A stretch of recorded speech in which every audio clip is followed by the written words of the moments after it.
Welcome everyone to the latest edition of the Inside Track. I'm privileged this morning to have one of my great friends and industry experts, Steve Harrison. How are you? Good. Nice to be here, Ryan. Good to chat again. Always. Absolutely. Yeah. Now, Steve, you're the founder and managing director of Active Global now. But I think for everybody, now we've had you on before, so I'm sure loads of people know who you are. But do you want to give us a quick run through of Steve Harrison's career, what you've done, and what's led you along this nice long path to now? Yeah. Well, actually, if I go from recent backwards, it'll probably be best because it will make the most sense as to how we're at now. So I probably spent the last few years to maybe decade or so in the boutique / franchise / kind of corporate supplier space. So that's been at New Former Pilates, who I'm still working very closely with as consultant contractor, which is great. So yeah, that's great brand as well. Great brand, great product. Yeah, growing nice, real space in the market. Pilates is hot, as everybody knows, and obviously digital has nowhere near scratch the surface, even though it's been with us for many years. It's just exponentially growing. So that peloton of Pilates, to coin that phrase, is great. I've been there for a few years, most recently. Then before that was very much digital space as well, curating high-end, like luxury wellness spaces. With partners like the Les Mills On Demand, with Earth and Sky, with Gaiam, so very much kind of virtual digital spaces, yoga studios, those around the world, in hospitality quite a lot. Then was fitness space, so boutique personal training gyms, I think is where we'd put those space in, franchise network. And then it was larger clubs before that in Aspria, big, large member clubs, premium, some of the best clubs in Europe. And then it was on the supplier front with Technogym before that as well, looking at new innovations, training, education from there. And that came from probably a good decade at Premier Training, where I kind of looked after the whole team for Premier and started with them at the early days of my career as one of the head tutors, and kind of leading the demo teams. And I kind of stopped there without going back too far. I think it's that passion that is really excited and kind of kindled in the recent times in the birth of Active Global, really. So Active Global is an independent training provider. We have consultancy arms. We've got master trainers in the team dealing with exactly that kind of background, almost like a supplier training master trainer aggregator. But the crux of it is qualified, recognized, approved, accredited education courses within the fitness, health and wellness space. Yeah, I think it's really interesting actually, because we'll start at the Active Global stuff, because the market for training sort of went through yes, we had Premier Global and all of that, this high end, you paid for the right course, you spent 12 months, 12 months, wasn't it, doing the course, learning. And for some reason, and you know what I'm going to say here, it suddenly went to, you could be a PT in a weekend. Yeah. And the quality and everything else that was coming out of, now you couldn't knock the kids that were coming through with those qualifications, but the quality of the qualifications weren't quite where they are. And I think since the pandemic, and I think we had a massive exodus of PTs and quality out of the industry at that time, I think the training has had to pick up, and I think it is going in the right direction.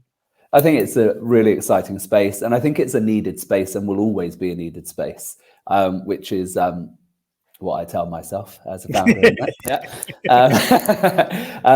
But I think what you talk on there is the crux of digital in fitness, full stop, to be honest. It's the same as everything. New age adoption comes into technology, digital, all of this side is seen as fearful, it's seen as a competitor, it's seen as a taking away from the role and actually dumbing down from what was seen to be brilliant and gold standard. And I'm part of the old guard that thinks that actually, studying for a year was amazing and we had the best quality and all this. And then the moment a 12-week diploma becomes an 11.5-week diploma, any quarter we throw our toys out of our prams thinking, well, how are we going to make us good students when actually we've lost 4 days of study and we've lost all of this? But you know what? That's just passion. That's just passion, just wanting to create the best. And there's loads of tutors out there who would echo that, I believe. But it came, okay? Blockbusters doesn't exist anymore. It's Netflix, okay? It's that whole, the technology comes and it changes, but it doesn't need to eradicate. And I think that's what saw the dip within there, is everyone's come in as competitors online. And so therefore they're starting as online only, and they're not offering all of the extra support because they're unable to. They haven't got the size of teams, the number of people. But they are able to offer support in far greater ways in constant communication because of the medium of communication they're using via online. But it's the symbiosis, it's the hybrid, it's the mix of those two where the magic really comes. Yeah. And I think that's not only in Active Global in education and training, that's fitness as a whole. I still don't quite understand how, as operators in our industry, we haven't nailed the virtual fitness, in my opinion. I think that we see it as a way to not spend money. Okay, we put it in as a CapEx project. We put that in there. So now I no longer need to have my monthly fees for my people. Yeah, and if they get sick, I'm not worried because actually it will teach itself.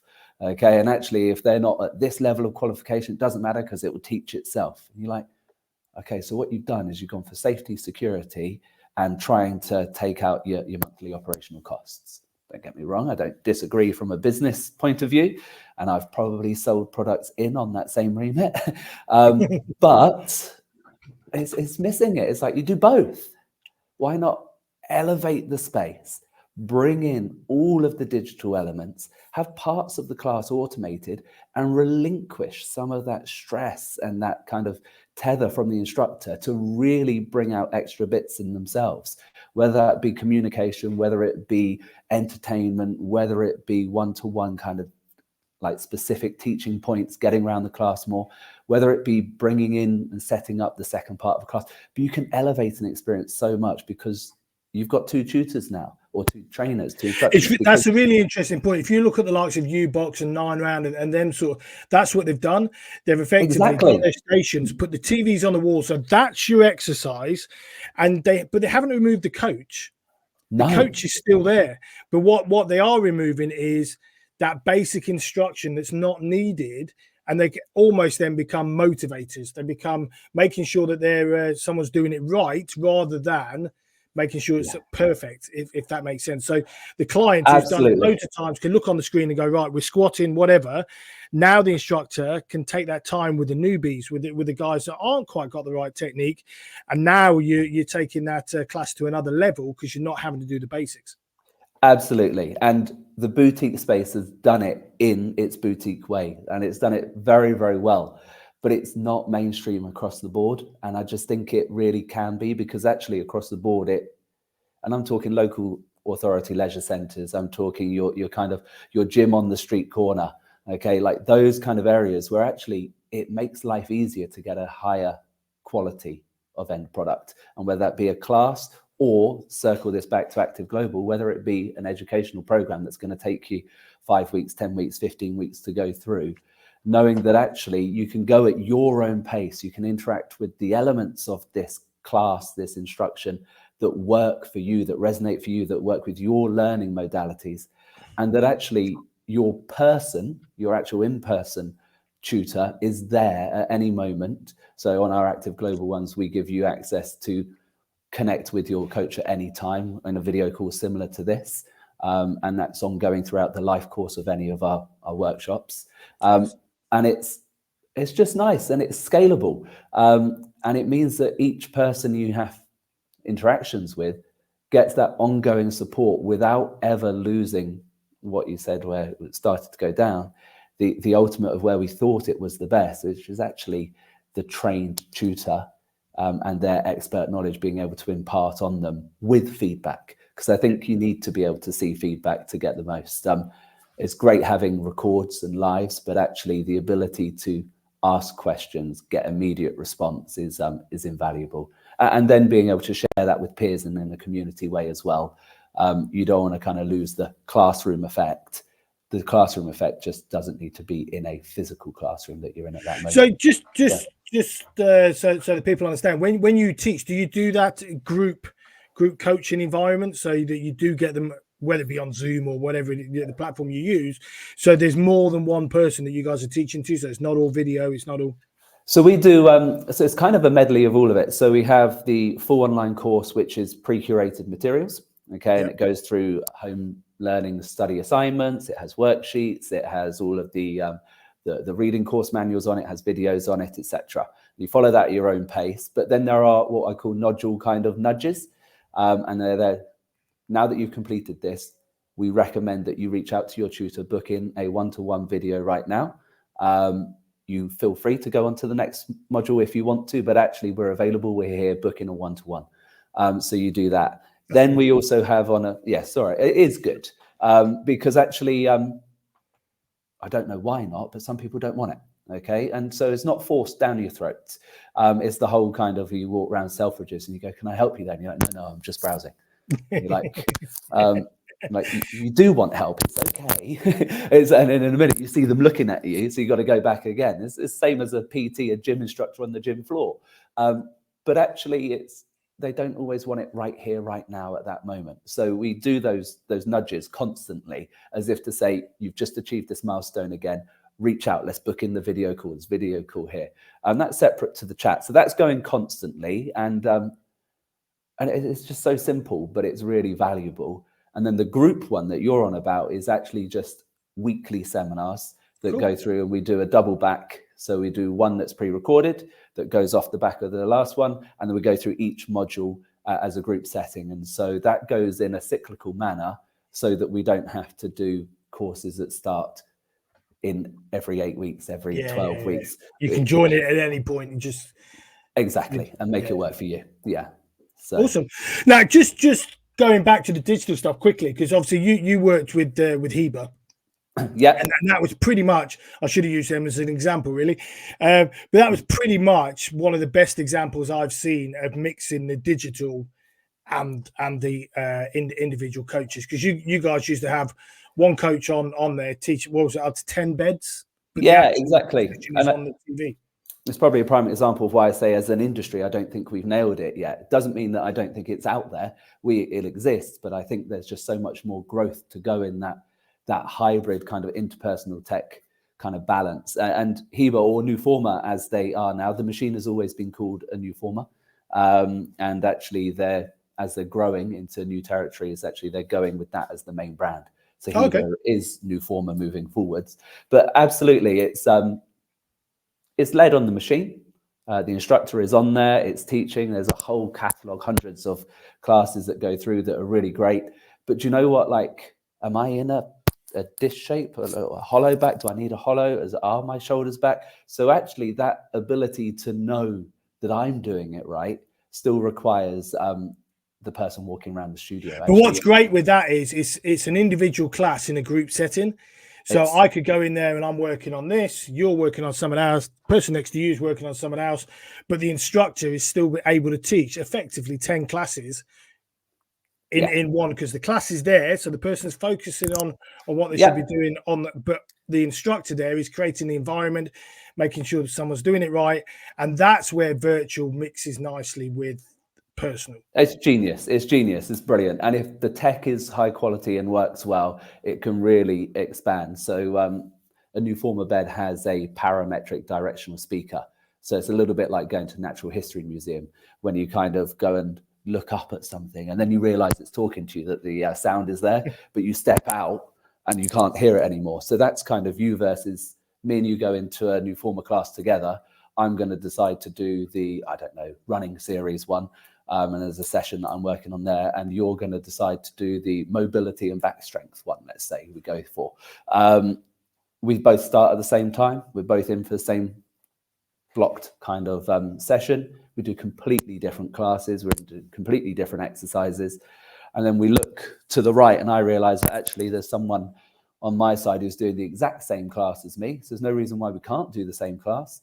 And then there's another 8 people doing, there's 2 people doing pre-postnatal pregnancy. There's someone, it's quite cool. And you know, like when you're not sure if you're going to go into a class in the gym, and you just look through the glass at the door, and you see everyone doing their movements, or whatever it is. You don't see that. It's really strange. It's more like looking through the door of a dance studio where everyone's doing independent. Yeah, because everyone's moving, you know. but everyone's doing different movement because they're all doing a different class.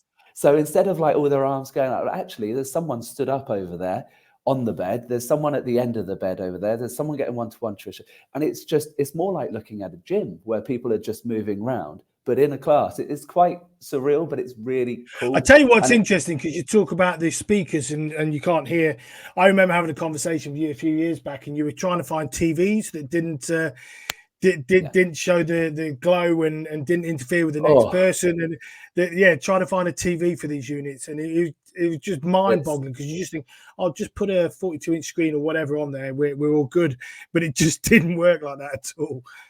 Do you know what, like, you have so many ideals and aspirations, don't you? And we want beautiful spaces with lovely big windows, nice sunshine, so that it's not just the boutique world. And then you go, right, and we want these nice high grade HD, UHD like screens for this to work, touch screen to be responsive. You don't necessarily think of those two as being enemies. And all of a sudden, no one can see your videos anymore because all they can see is their reflection in the sun in your screens. And you're like, right, so we don't need that. We need anti-glare Kindle style, like a paper. And you're like, right, we go for that. And we went through so many to get it. Like, but you know what? That's part of the journey. That was cool. That was really cool. Yeah. Now, just on the virtual thing, because I really like the idea of these Oculuses. Now, we're obviously off tangent a bit, but do you ever think we'll see that style of VR? Absolutely, but not yet, in my opinion. And maybe my opinion's a little bit old school for this, but this is where I should rely on market research and not my opinion. But my opinion is the Oculus is too big still. Even the Apple ones is still too big. It's still too clunky, still too. So I think that bit there, the hardware is incredible, is amazing, but is not there yet, in my opinion. I think that the Ray-Bans, have you seen those? I think they're called the Wave. So they're more, they just take photos, videos and things for bloggers, vloggers. They're not quite as high end, but they look like a pair of Ray-Bans. The moment that we can get close to that with the Oculus and things, so it genuinely is no heavier than what you're wearing right now, that becomes in that sense, and that augmented reality where you can see through and it comes into your space. That's the big change, I think, because we love the Oculus in our house. We spend a lot of time playing cricket on that, but I can't see past that. Yeah. Now, I know obviously the Apple one, that's very much augmented reality. So it brings the outside environment into your game. And I think that then transcends this problem of safety, because the challenge you've got is, and there are fitness things on these apps, there is on the Oculus, but they don't give you, like, you can't do weights, you can't do running, you can't do, simply because they're not safe. You're stuck in one place. But I think the fact that you go in augmented reality, you can see outside of the goggles, that then is a game changer, because suddenly now it's safe. You could use weights technically, you could use other equipment in terms of what you're doing. Absolutely. And I think it goes one step beyond that as well. Is the problem with virtual reality is there needs to be so tight-knit commercial partnerships in there for them to bring in additional suppliers, that everything is decided in advance. Okay, we're going to put this in the game. We're going to put, because your VR world is closed. It's not augmented into the real world. The moment you go that augmented one and it suddenly becomes really big, now everything, my Aura ring, okay, the Lunar ring, my Fitbit, my Apple Watch, actually everything else that's out there can suddenly start to become in. The kettlebell is no longer a kettlebell. It's a kettlebell that has a little chip in it, because if it's partnered with augmented glasses, that actually it pops up above the kettlebell and says, here are 3 programs to choose from. Why don't you do the same? Can you imagine? Can you remember the zombie runs a few years back where Can you imagine that on augmented reality? Would be insane. You go for a jog in the park and it literally is. You'd see the buggers running behind you. It would be a different game altogether. It'd be really cool. And I think at that point, once the hardware and the suppliers are open enough to share technology across those, so it becomes a full world within there, I think that's a real game changer. And for me in the fitness world, that's at that moment that the whole Web3 that we've been talking about, NFTs, all of this, the whole VR, they're great, but you've got to have someone you've got to have a whole generation who are ready for that and has got to go in. I think the moment that the hardware catches up at this level, because the tech's there, it's just making it commercially viable to actually get it proper. Well, the thing is, 1,500 quid for a pair of goggles isn't viable for most businesses. Exactly. For the gimmick that it is at the minute. And all they've got to do is get to version 10. And that means that version 1 is now cheap. Okay. And as long as they get to that time through, loads of people will start being on the second-hand versions of the version 1s at a more commercial viable level. And then that's, but my belief is it's hardware dependent. The software, it makes PT a different thing as well. Can you imagine having your PT? It doesn't have to be next to you. You literally got your PT with you. I mean that's a game changer, because you suddenly got these online PTs that now can deliver your session in the studio that you're in without physically having to be there, or be there live. I also think it's the partner thing. There's loads of cool tech out there at the moment, loads of cameras which are analyzing kind of body shape, technique, form. You look at the movement one, which is with you and Sky that are partnered up. So you stand in front of your telly and it will tell you 3 teaching points on how to move. It's fantastic. But I think that when you put this into the glasses and you make the trainer wear the glasses as well, actually, you don't necessarily need to tell the end product to the client. It could just say that they're leaning forward here. Their knee's got a valgus angle here. It's got this. And it just prompts a teaching point to the coach. So the coach then goes up and says, well, we have a look at this, as if it's their own knowledge. That's like ChatGPT and a visual thing in your eyes to help you. But this is what I mean about working with it, actually kind of like, rather than replacing it. Okay, we've kind of like, well, where's the instructor gone now?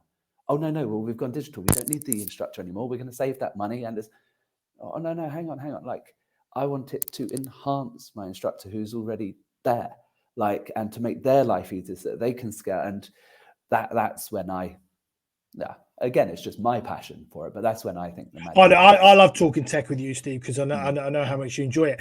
Now, in terms of, because that takes us on to another slight angle here, in the sense of gamification in fitness. So when you look at where we are at the minute, it's still very much, we go for a goal, we haven't turned, well, we're sort of getting there with the high rocks and that sort of stuff in terms of turning fitness into a sport. Okay. Yeah.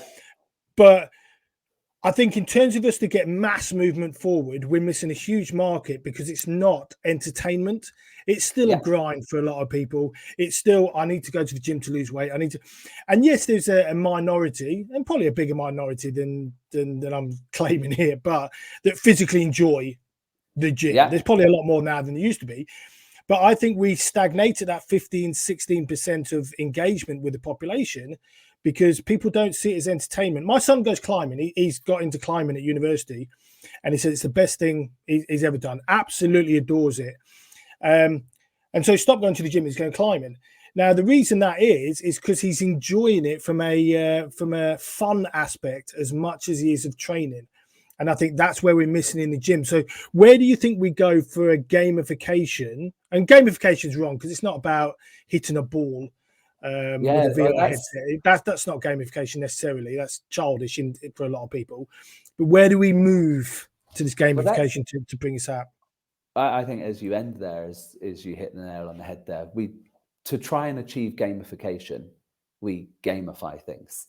And it's like, okay, cool. So that's like me. We bought our girls a Switch for Christmas. Okay. Don't let them see this video. Santa got them a Switch for Christmas. And it is brilliant and it's fantastic. Really happy with it. But all of a sudden, this is the problem with everything. Drawing's not quite as exciting. Paintings, all of these. So muggins here and things, we gamify it. Lord, we're going to do this, and we're going to make it more fun. And it's kind of like, do you know what? Actually, why am I forcing fun down your throat by saying something's fun? and putting it in there. And your example of climbing, I would disagree that he's doing it because it's fun. If you actually ask, why are you doing it? Oh, it's so fun. I think it's not necessarily the right language, it's the right word. It's just, I enjoy it. I enjoy it doesn't necessarily mean to be, it's fun. And I think fun has got this over-egged like connotation about it. It's almost like saying, right, we're going to do something fun. So put on a comedian or get a clown. And it's kind of like, well, hang on, whoa. Do you know what I mean? Like, it's no, just do something. Right. Yeah, I think enjoyment is the absence of not wanting to do it, rather than. Well, I can imagine, good example. I can imagine when you were cycling in your cycling career, I can imagine there were quite a few moments where it wasn't fun. Oh, absolutely. I can well imagine at that level, but you enjoyed what you did, and then, like you said, there's a vast difference between the two.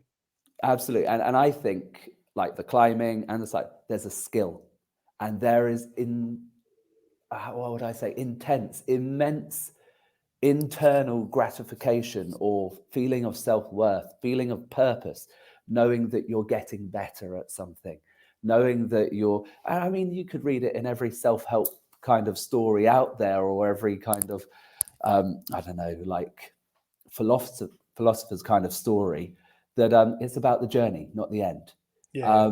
But you try and put that into a call to action or a gym product or a gym sales. No, we're going to lose weight. We're going to body transformation. Everything's about the outcome. Everything is about that. And even in a sales technique, it's about, find the pain or the pleasure. And it's like, no, the reason why people are retained, long-term retention, all of this kind of thing, it's not necessarily acquisition. Maybe it's the wrong sentence for me for that. But in the retention world, they enjoy the journey. They're on the journey. That's the thing. It's not that, oh, have you achieved? Have you got there? Have I made it fun for you? No, it's just no reason that I need to get off. Like, I don't feel like I need to stop. It doesn't cause me pain. It doesn't cause me issues. And I think the absence of X, Y, and Z is as important as the attainment of X, Y, and Z. And I think that's true for a lot of stress. I think if you can create a scenario, an environment where you've got the absence of guilt, okay, which exercise is a massive partner in. So you've got to 11 o'clock, you've done your workout, you no longer have got this monkey on your shoulder that you need to work out today. You've now then just read an anti-procrastination thing that says if you make your bed every morning, you'll be a high performer. And you look and you think, I haven't made my bed either, or had my gym. And then they say, well, water's so important for me, and sleep. And these are all things that are here and every day. And I agree with all of these. But I haven't had any water yet. And actually, I went to bed last night. And do you know what? I'm just not in control of my life. I'm ruining this. What's the point? And I think, do you know what? Like, if you can just create that same point of day where I've still not achieved any of that stuff, but maybe don't throw it down my throat, and I have an absence of awareness that I'm doing crap, and I'll feel quite good. Do you know what I mean? And I think ignorance is bliss, as they say. Yeah, and I think the same is true for gamification. I think if I'm not scared that it's going to be tough, if I'm not trying to avoid that, it's intimidating for me, and it just becomes a purpose. And you think, so what is the purpose? And this is why I come back to the word skill, and why I like your example of climbing. Well, I'm just getting better at it. Actually, I want to try the Blue Route 1.6 as opposed to that. I want to try this. And it's me wanting to do something and to get somewhere new. So how do we take that then into because obviously when you look at gamification, because I'm a big believer that fitness should be a form of entertainment, not in the sense of we're going to the cinema or watching a drama or whatever, but we're spending our leisure time, and if you get into it, quite a substantial amount of your weekly leisure time. By the time you get in the car and go there and everything else, it's potentially a 2-hour round trip. So it's a substantial amount of leisure time there. How do we then? We've got the core, the 15% who like training and whatever. How do then is it gamification we need? Do we need to make it entertainment, as the case may be? Or do we need to change that, like you're saying, go down the route of it's all about achievement and... Yeah, I think, and the achievement though is, for me, it's all about suggestion. It comes bad, right? Like, And in order to suggest something, you've got to know what you're suggesting for or about. So the most important thing for me, for any person or system, could be automated, I guess, although I think it's, maybe I'm old hat in saying this, but I think it's more personable by being a person and saying this, is giving feedback, and giving feedback immediately with a next step. And what I mean by that, and one of my favorite little books, probably takes someone 25 minutes to read, it's tiny, is Sheldon Bowles' 1 Minute Manager series. Oh, You yeah. get them in there. And what is it? 1 minute praise, 1 minute reprimand, and 1 minute, I can't think, but effectively, he says in that, you say what you see. And it's something that really resonated with me years ago. And I think it's so true for this, is that if someone does something great, tell them now, that was amazing. If someone does something wrong, tell them now, like, actually, that's not what we want. Okay. It's the old performance review thing, isn't it? That you spend 6 months waiting to criticize them once every 6 months. But we don't do it fast enough. So it ends up being something at the end of the day. And I think it's in that same book. You don't go to a dog at the end of the day when you've asked them to give you a paw 15 times and they haven't done it, and then sit them down and go, look, right, it's been a bad day, dog. Okay, I asked you to give you my paw, like your paw 15 times and you didn't do it, so I'm not going to give you a sweet. Like, and if he does do it, you don't say, well, I'll save the treat to the end of the day. Okay, and then it will maybe give you 5 then, because he'll forget the emotional connection to what the treat was for. Almost like Pavlov's. But you've got to then mix that with the coaching element. So the feedback for me is the crux. But in terms of how do we get people engaged in it, we then suggest. And so if you've got an immediate trigger response, praise or reprimand, okay, and reprimand is the wrong word, it's what's in that book, it sounds hard, but pro or con, but you identify it there and then, and say, do you know what, based on what we've just seen there, I'd suggest you do 1, 2, 3, and come back to the climbing. Do you know what, that was amazing what you've done there, right on there. You tried to, if I know you're out of time today, but if you've got time to come back tomorrow or the day after, I'd try like the pink run over there, or the yellow and blue dotted one. Simon did it the other day, actually, after doing this one, and he thought it was amazing. He tried that, although he struggled. And you just plant the seed. And I think it's why I say suggestion is it's got to be more than one. I think people want to be in control of their own destiny. And so unless you're trying to force an outcome into them, in which case I'd give them a statement of dichotomy, pick A or B. But in this one, I think I would suggest a reverse dichotomy. Look, there's your 2 pathways. Based on what I've just seen you do, which was amazing, by the way, I've seen when people have done this, typically go here or there. And I mean, if it was me, it would probably be tomorrow or the day after, I'd be aiming to build on that so that you can get onto that. Just plant it. And then all I've also got is I've got a pre-built pathway to tomorrow or the day after, give you a little phone call or give you an automated message that say, did you try one of those? The only thing that potentially does is it might weight into my argument of I'm planting guilt on you there. Okay, if you haven't done it, do you see what I mean? And I think that is one of the issues of our world is we push people into, oh no, I didn't. But there's pros and cons. There's times when you can pull and push as long as you can then make them feel okay if they haven't as well. And then it's just resuggesting. And that's again the feedback. Okay, I've noticed you haven't done this. Don't worry about it. It's not going to cause an issue. No one minds.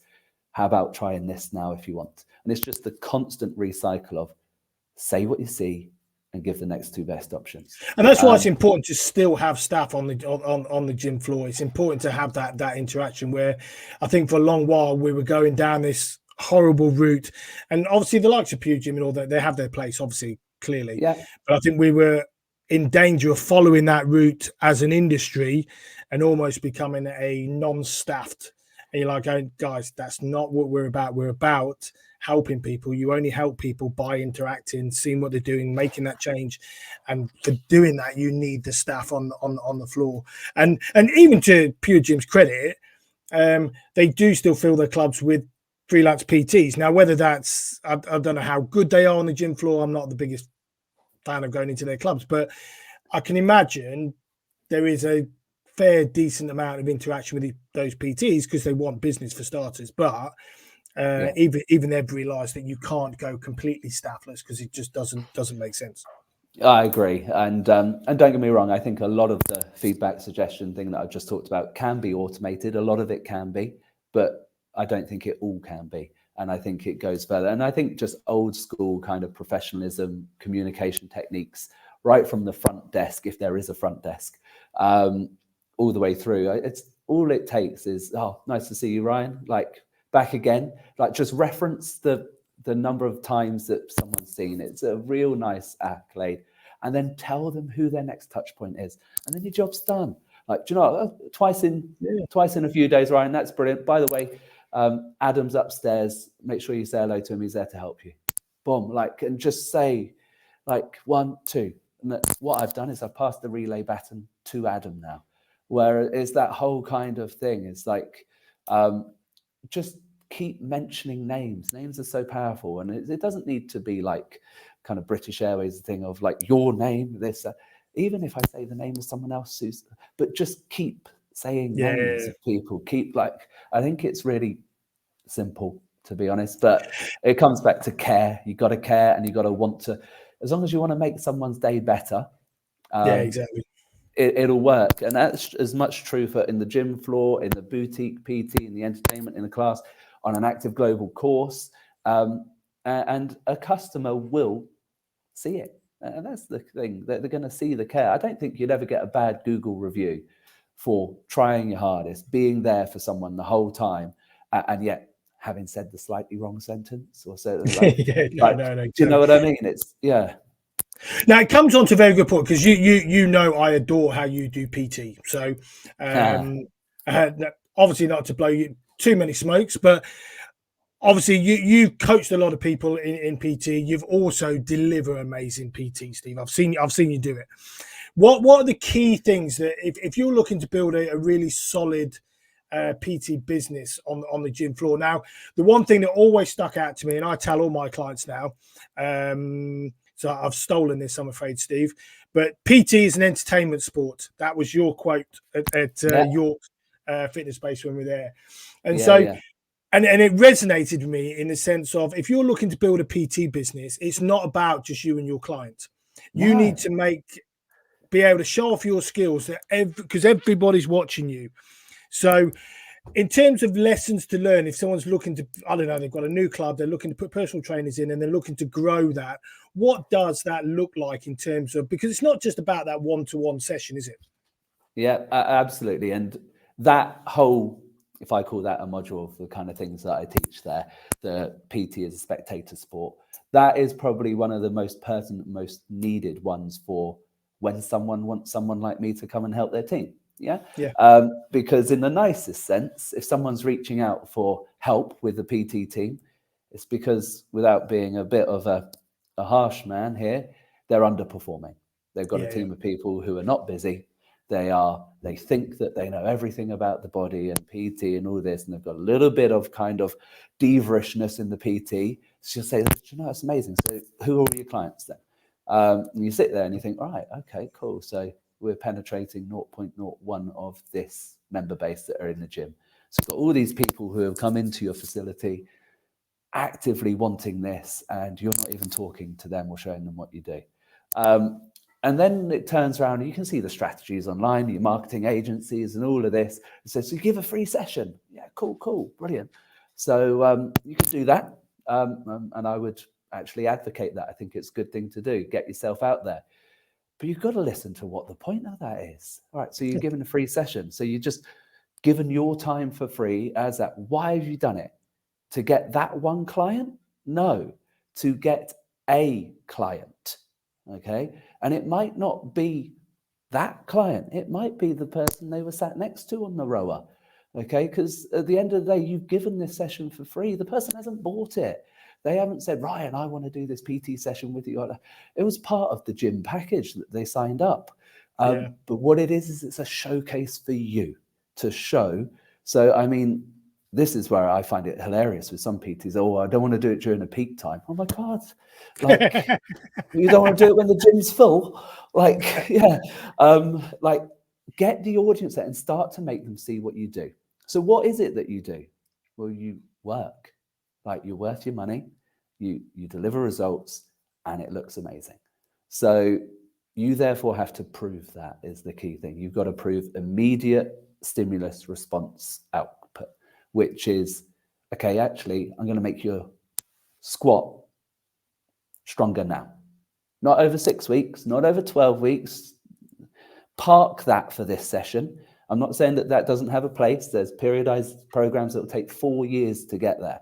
Okay, like that is going to be incremental, bit by bit, absolutely.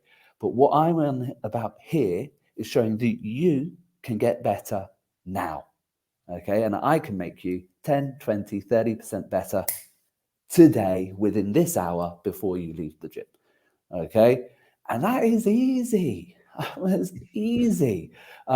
You've just got to use your eyes. You've got to have a look. Okay, actually, you're falling in on your knees in this bit here. So let's change that. And the moment that you see something that you have done a positive improvement on, you then go and prove it. And now we've done that. Let's go and put you in the load again. Okay, let's put the weight up and let's try you on the next. How does it feel? Yeah, good. Okay, cool. So let's go again then. Okay, and let's go here. How's that? Yeah, good. And then they're never going to ask to go again. And I'm still on just a squat here if we're doing just a squat. So let's do a fourth set. Why? Because actually, I'm here right now. You've got your free session with me. We've just equaled where you were at before. Why don't we tease the next level while you've got the safety, security, and confidence that I've got you back? Okay, we've just fixed your knee position there. Might not be the only thing that we need to fix. I'm not kind of saying that, but let's see how we go. And I've got you back. You know, and it need only be 2 kilos more. Okay, Yeah. or half a but kilo. It's the PB. They go away with something as well, don't they? Yeah, and then you just got to tell the long story, haven't you? You turn around and go, brilliant. So actually, that was 2 kilos more than you've ever lifted there. I'm not saying that you need to get heavier every session, but based on what? 4 days a week, if we can get you in Ryan, that's my recommendation. Is obviously we got to talk about your lifestyle, but if we can get you in 4 days a week times the next 5 weeks, 20 sessions, you didn't even try on that, 20 sessions times 2 kilos each time. We're not going to achieve that every time. So let's do half of that. Okay, that's going to be an extra 20K on your squat within these next 5 weeks. Should we go have a look at your bench press and have a look at the kind of what we can do there as well and see how we can? No, I tell you what do you want to learn to do that you can't currently do? And they're like, and you've started this spiral of thought in their head. And they're kind of like, hang on, I've got better at this. So, because I think we can probably get there. I can probably do it. And if you haven't got an answer, you don't have to. We'll try a couple of things and I'll give you some choices. And if you don't mind, I'm going to be watching your form, your technique, but also your facial expression. Because there's no point me putting something in your program that I don't believe you're actually going to want to do. Yeah, because we're going to see how we go and get in there. And these people, they start to like go, do you know what? Like you're watching me, you're responding to me. I'm getting, and you're just constantly asking. And every time that something new is achieved, you ram it at them. Do you know what? That was amazing. Like, since we've done that, I think we can try this. Okay. But what's amazing is that person then walks out of your session, goes straight in the changing room, giving it, yeah, I'm buzzing, I've done this, I've done. And so not only have all those people on the gym floor seen you train, you're suddenly walking in there with a massive grin on your face. Everyone in the changing room is going, fuck me. Yeah. What have you just done that's so amazing? Oh, I've just been working with Steve. We've done this, we've done this. And now they're your advocate and sold you 10 new clients. And it's amazing. I mean, obviously you make it sound very easy to do. But the key is that's the point of training with someone like yourself, Steve. And I'm not trying to push your business here. Well, I am a little bit. But the whole point is the more you practice this and the more you ingrain it into your style, the easier it becomes. I've seen you train a whole team of PTs on the floor and do this sort of stuff with them and have the PTs with a smile so big on their face that they're like, fuck, not knowing what you've been doing with them. It's a bit and that's arrogant. A PT who should expect these techniques and this type of conversation to be happening, but they weren't. So when you did it to them, they almost felt like a customer. And it's an amazing thing to see, but it's not a hard technique. It's just having that, having it ingrained in your... And it's knowing that it's relentless. It's not starting an exercise, then doing an exercise, waiting to the end of the exercise and then having a chat. I'm sorry, no. It's constant. It's communication the whole time. And you know what? You watch them and you think, do you know what? You're just not into this. Scrap it. We're not going to do it. Why are we doing this? Okay, like we're going to go elsewhere. We're going to come over here. And they're like, what? And coming back to the spectator sport, like you do it a little bit loud as well. You have your hands out. You take up quite a bit of space in the gym. Okay, if you're using dumbbells and you're going to do a superset, please don't put them next to each other. Why? Well, because now you're taking up this much of the gym floor. Like, own it, take it over, and say why? Because this is my client at the moment, and I look after them. The only time you wouldn't do that if you can see in your client that actually you're too much. In which case they want to shrink. Okay, you've got to pay attention, and you make them feel kind of him. But most people don't. Okay, I'm sorry. I mean, you see people with every body shape going in a luminous pink, lime green, Lululemon, this, and they're absolutely fine being seen. So make them seen and confidence in that. They say they're intimidated and all this. I'm sorry, you don't wear that into the middle of the gym if you're intimidated.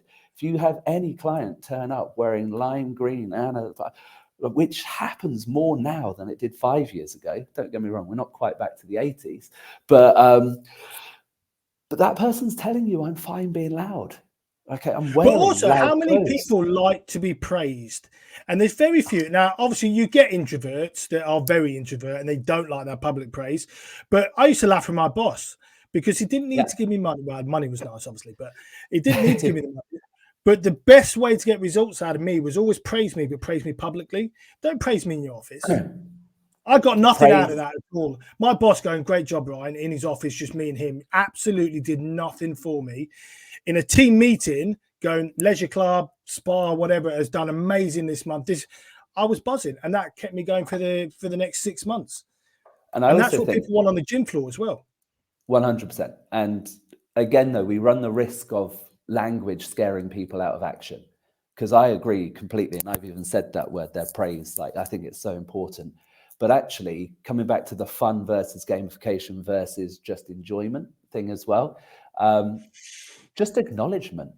Do you know what? Like when you think, where you said about in the workplace, it's like, well, it doesn't necessarily warrant praise yet.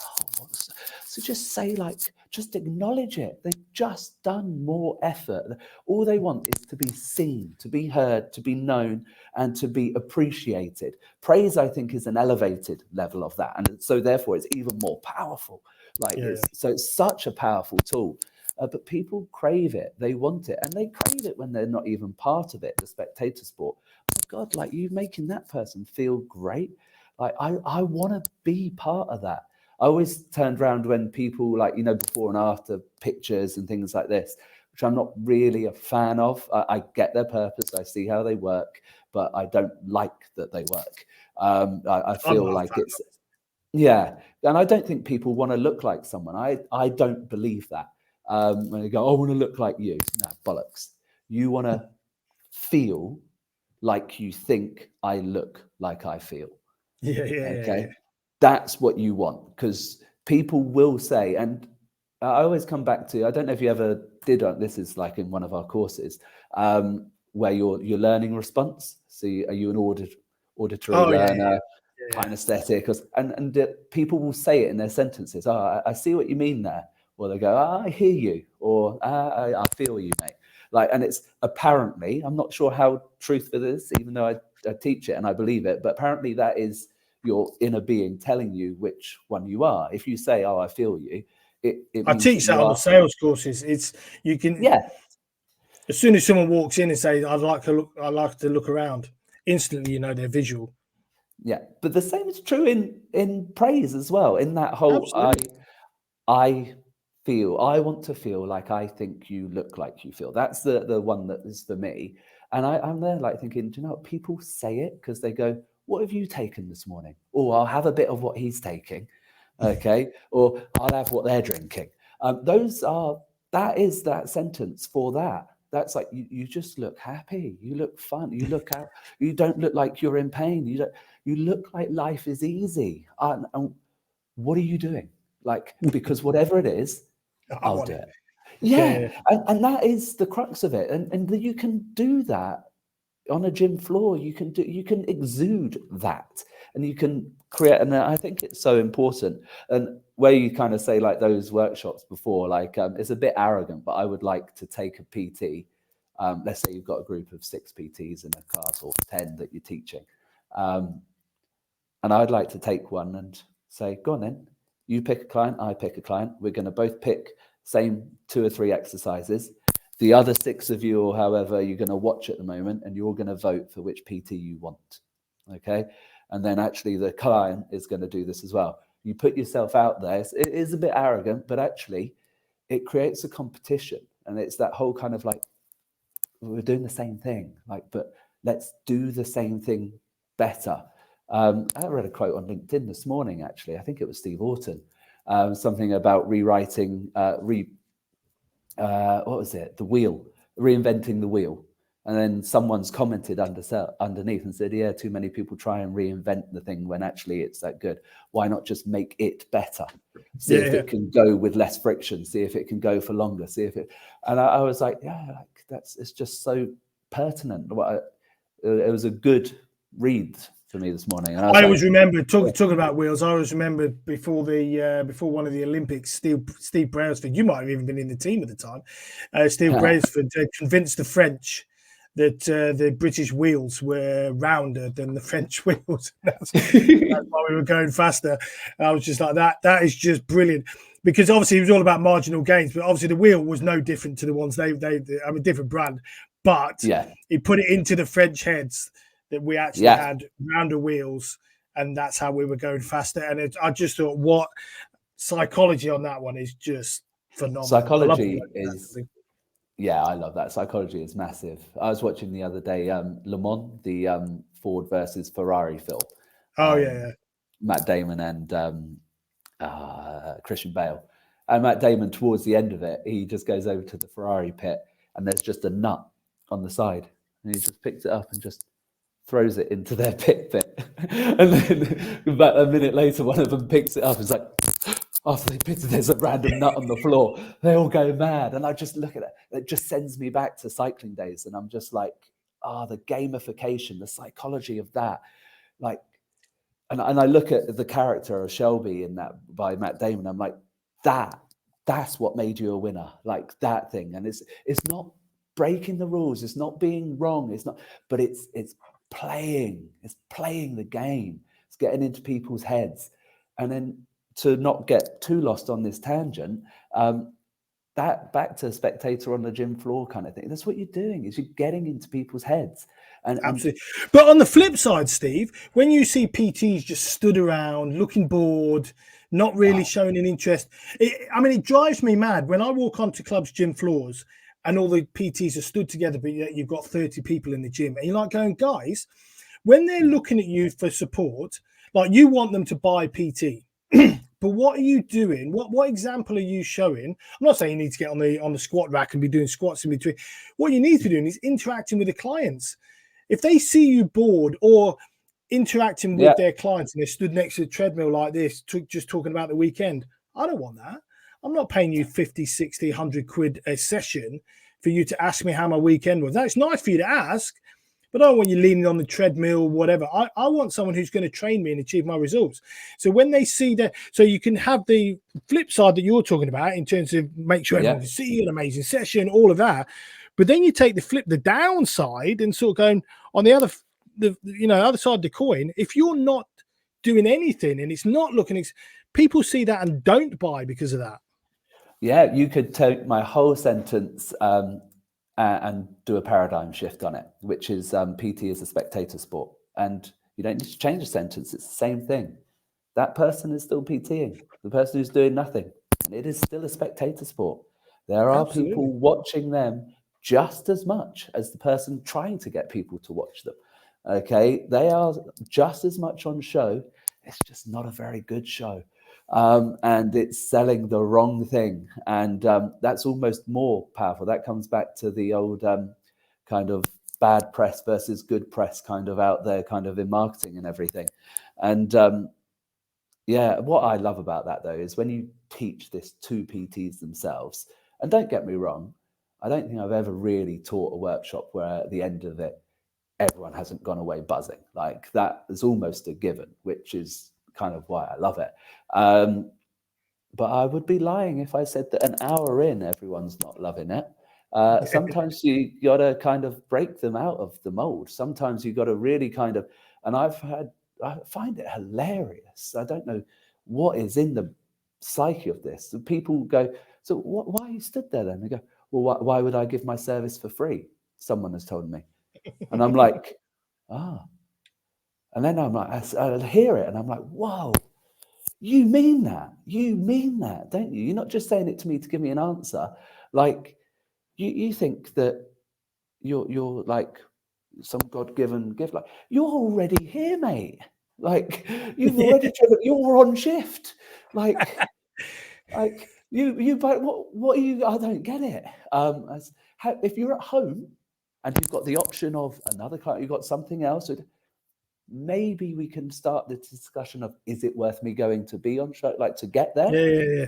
I'm probably still going to convince you that, yes, you're not fully booked with clients. Actually, why not? Why not go to the ball pit and put yourself out there? But separate discussion, you're already here and you're already on show. Your last point, you're just not like, what are you doing? And then they think, yeah, well, that person's not paying for my time. And they never will.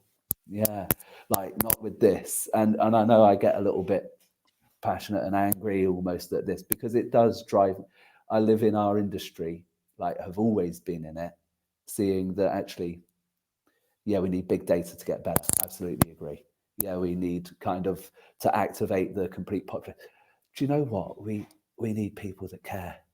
Like, yeah, absolutely. Like and that's not going to change it itself. There is all the other big initiatives that are massive, but having been someone who wasn't just an executive in another industry who's then come into the fitness industry, having been someone who started grassroots and has always been in this industry, who's been an instructor for many years, and it just kind of really grinds my bones when I'm like I don't get why you're in this industry if you're not there to help. Like, absolutely. That should be first and foremost. Now, obviously, I've had you on for a long time, Steve. So I'm going to try and wrap it up in a way. But in terms of you, what's next? I know obviously you're building this global empire with Active Global.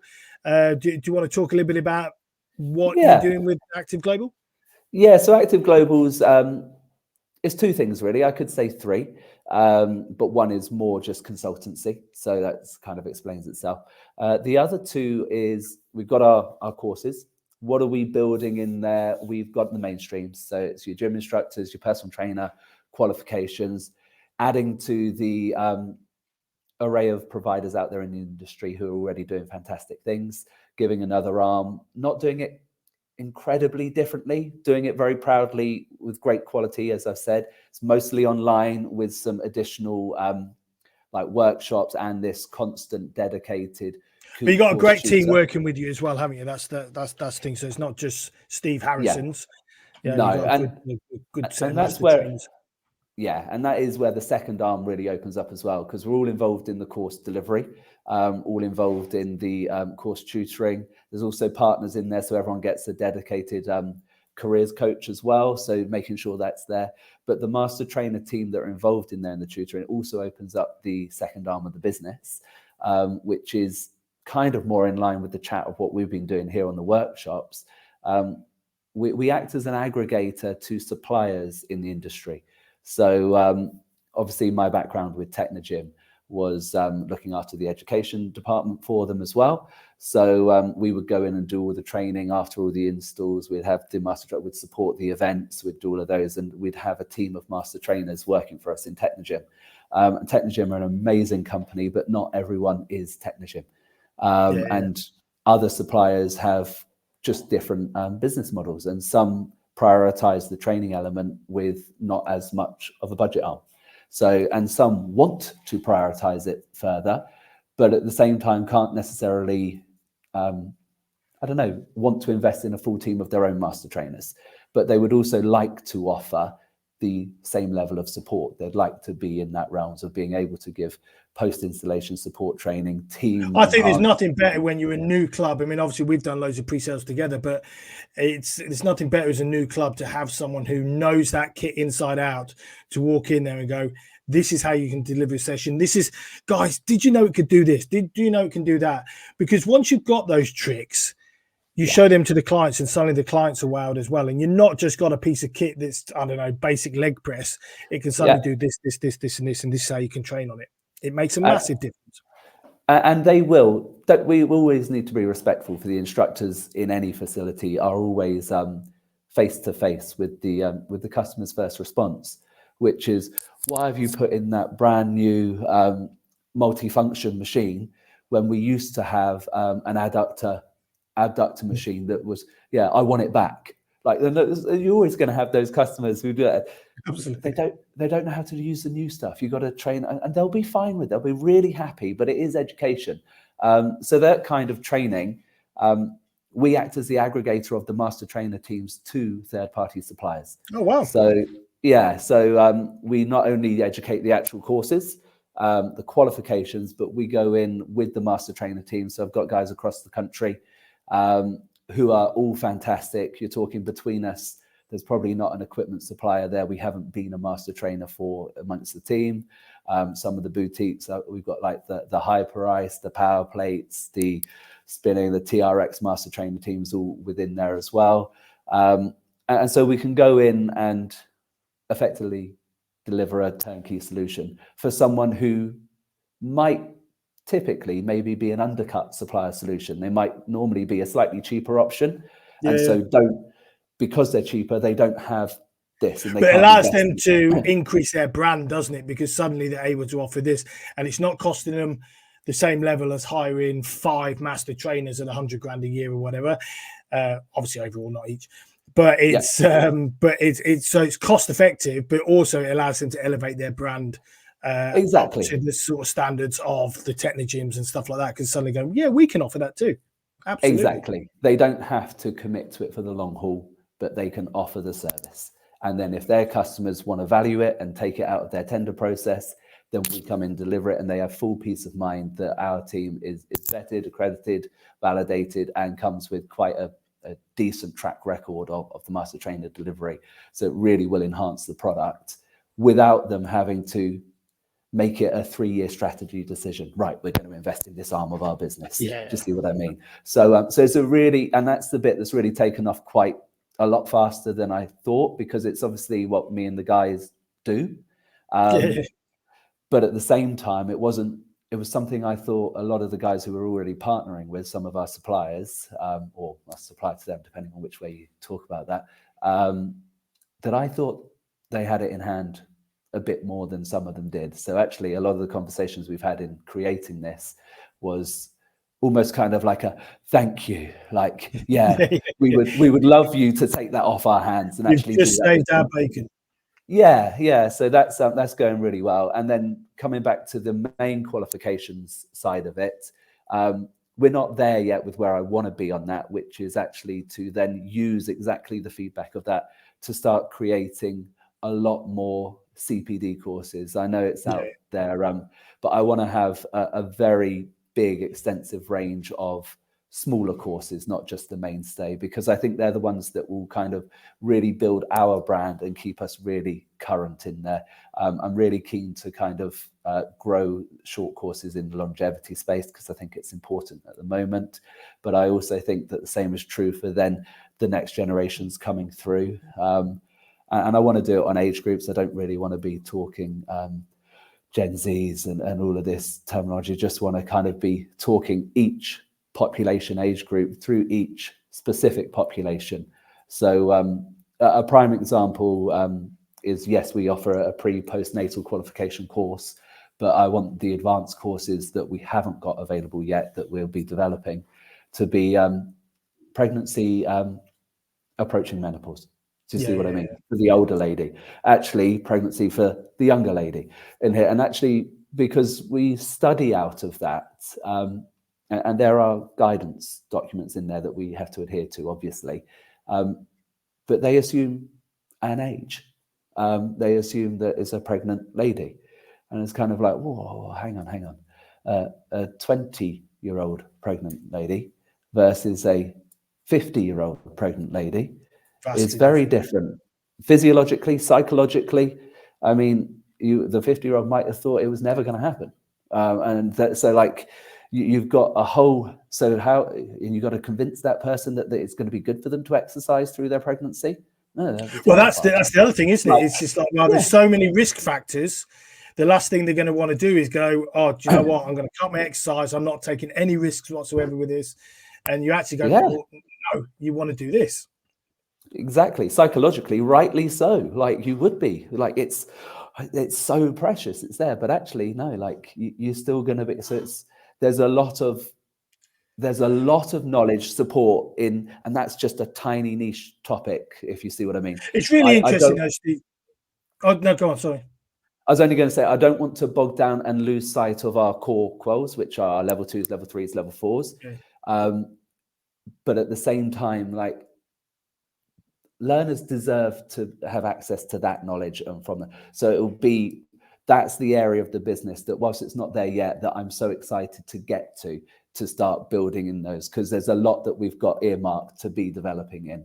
Well, there's so many different things now with wellness coming in and everything. Obviously, I know Glenda River-Allen, and she's doing a lot in the wellness space. And so there's so much now. It's not just about fitness anymore. There's so many niche things, but also you don't necessarily need to be doing a 12-week course on that. So having these short courses that allows people to add to their knowledge and keep growing, and one at a valuable price, but also with huge information, and they can suddenly, okay, I can grow my business in that direction because I've got this short course I can do. And I think companies like yours, and because I know you so well, I know these will be shit up courses is probably the best way to do it. I know the information will be there and they'll be well taught. So if anyone does want to get in touch with Steve, obviously all his details will be at the end. You can't miss him on LinkedIn. But just one final question, Steve, because I'm going to have to let you go at some point. One final question in terms of what motivates you to do what you do. You've had an amazing career with loads of different styles of jobs as well as interactions. What would you say is your biggest motivator in terms of what you're doing now? It swings round, actually, for me, my motivator. As you said a couple of times, so I was a cyclist to start with, and one track was going to be the best cyclist in the world, obviously. Had some injuries and some issues, did quite well at it, but really some bad injuries that in that time I was like, right, if I'm going to lose my ability to be the best, I'm going to train the best. So that was what got me into the study, and then I started building my knowledge. And then I started working with more and more Gen Pop people rather than just athletes. So that kind of evolved and changed. And it was like, no, I just really get a buzz out of seeing people be the best they can be, or just making one positive change. And that immediate response, you don't get it from any other element of life. Even when you're having a bad day, teaching a class, teaching things like that, you see people say thank you there and then for like, that was great. It made me feel amazing. And I can't really bottle or kind of explain that feeling. So what is the passion for Active Global? To create an army of next wave of people coming through to be able to harness that feeling, really. Oh, wow. I think that's the key thing. That's what I want. I would want to say it's to improve the state of the industry, okay, and the knowledge of the industry. But I think that's a bit too arrogant for me to say, and for us to kind of achieve as Active Global. I'd like to be a part of that, and I'd like us to be sharing. One thing I'm proud of our LMS is the data tracking that we're doing of every learner going through that. So I want to be at the end of year one saying the average learning time it takes a male of these ages versus a female versus people. I want to be sharing that data back with whoever wants it, whether it be a UK Active, a 4 Global, people like those. But I want to be adding data insight to the industry to raise the standards as a whole. Absolutely. But I'm not naive to the fact that we are just a small piece of the whole. So what is the actual drive? To allow fitness professionals to feel proper self-worth in experiencing that feeling, knowing that they're making a difference. Because the other bits that will be valuable in their careers and their lifestyle are beyond us. That's the state of our industry as a whole. But So I think that's the motivation. No, it's pretty good. Well, I really appreciate your time. You know, I love talking to you. We were talking for about 25 minutes before we even got onto this. We can talk for hours. So I'm going to let you go, but really appreciate you jumping on. Obviously, we'll get you back on again, Steve. But if anyone does want to reach out to Steve, just have a look at his details at the end or grab him on LinkedIn. But really appreciate your time today. Thank you, Ryan. It's been brilliant. Loving chatting as always. Yeah. Cheers, Steve.